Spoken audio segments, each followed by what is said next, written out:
तुम्हाला रोज रोज भाजी आणि चपाती बनवून खाण्याचा कंटाळा आला आहे का? तर ही रेसिपी नक्कीच ट्राय करून बघा. माझ्या आईने सांगितलेली मला, मी आत्तापर्यंत बनवते.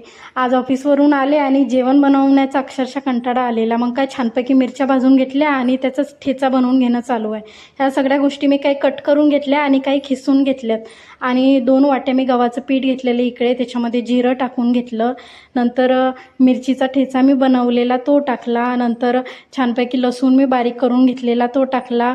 नंतर एक बटाटा आणि एक कांदा हे पण मी छानपैकी खिसून घेतलेलं, ते पण मला याच्यामध्ये ॲड करायचं होते. आणि खरं तर पराठ्याची टेस्ट एक नंबर होते, त्याच्यामुळे मी हे पण टाकलेलं त्याच्यामध्ये.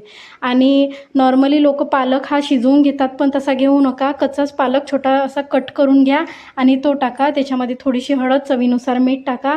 नंतर पीठ वगैरे भिजवून ठेवलेलं आणि 15 मिनिट रेस्ट करायला ठेवलं.